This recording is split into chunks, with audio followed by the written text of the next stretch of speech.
Rise. Good morning, everybody. Welcome to another episode of Rise of the Retro Arcade. Today it's Sunday morning. You can tell it's pretty early. It's nice and sunny outside. Ooh!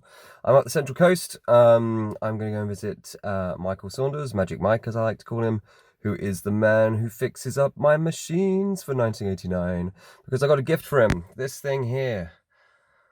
PCBs and gun parts. You can't see the gun parts because they're behind me and the back seat. But this is the PCB set for Terminator 2, and in that box, the motherboard for Outrunners, the two-player Outrun game. I've had that for ages in storage, and Michael started to look at fixing it and realized that there was 101 problems with it, and didn't think we'll ever find a new motherboard. And then suddenly one pinged up online, and I grabbed it. So I'm hoping he'll be able to bring Outrunners back to life.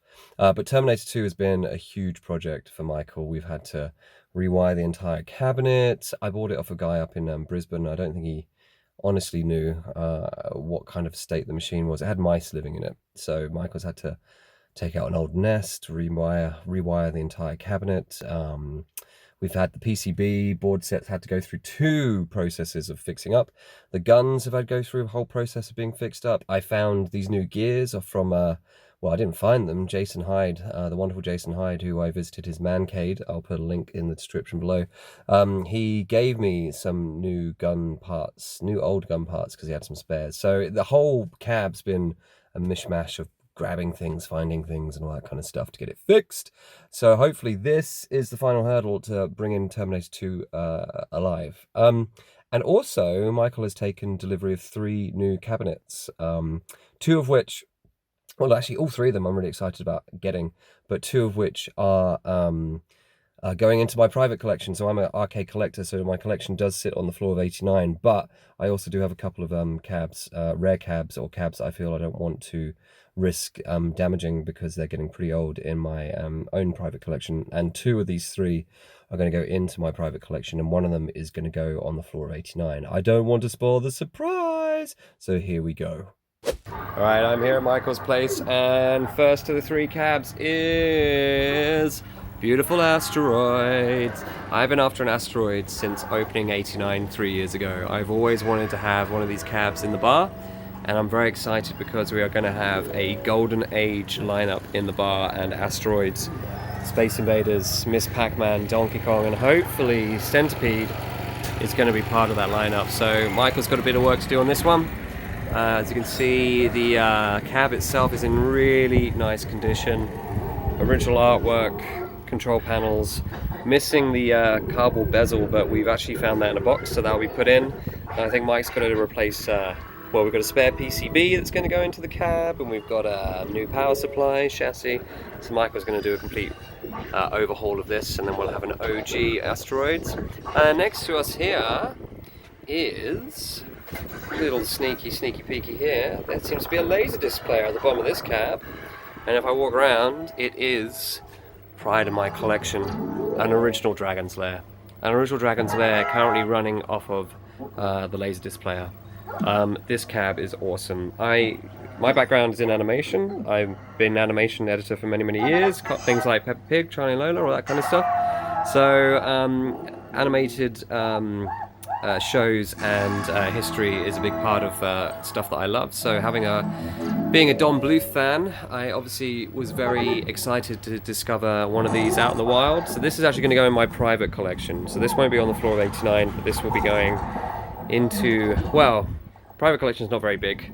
I've got a cab behind me that I'm going to show you guys as well, which is going to be in the private collection, but my Tells in Time arcade is currently in the private collection, and this is going to go in there as well. Michael's got to do some troubleshooting, because as you can see, at the moment the game is just playing the Laserdisc. So the way this game operates is you control the game by following a few clues on the screen. You get a few sort of like little hints about what you've got to do, and it's sort of timing game. So you've got to hit like sword or like left or right at particular points, and then what happens is the game talks to the Laserdisc player and goes to a particular chapter to play the video. So what you're seeing here, Michael's just told me, is the game displaying the full movie. So this is every single chapter on the Laserdisc, including deaths.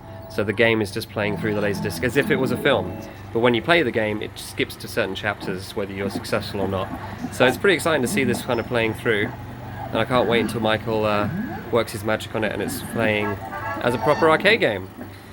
Then Michael's continued fixing up Chase HQ2. That now has a resistance board in it, so the game's completely done. Terminator 2, I've just delivered this little package of goodies here to Michael. So we've got our fixed up PCB, we've got our guns and spare parts, so Michael's going to keep on working on Terminator 2. But behind me here is a game I never thought I would own the physical arcade of, and I'm very excited to have one. Now two, I'll explain that in a second. Gauntlet.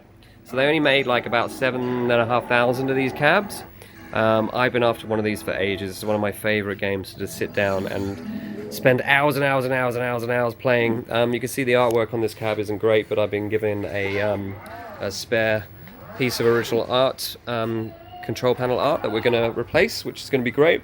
It's got this original coin mech, so it was a coin mech per character. So if you wanted to play Thor, Thyra, Merlin, or Questor, I guess that is, different characters. So Thor was our warrior, or is our warrior. Thyra is our Valkyrie. Merlin is obviously our wizard, and Questor is the elf.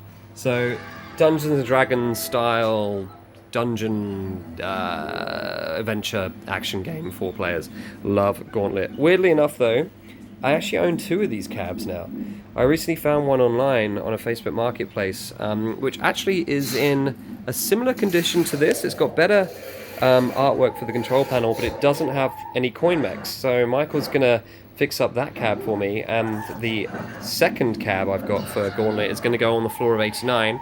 This one is going to go into the private collection, because I obviously collect arcade games, so having a few games in the private collection for prosperity is a big part of what I love to do.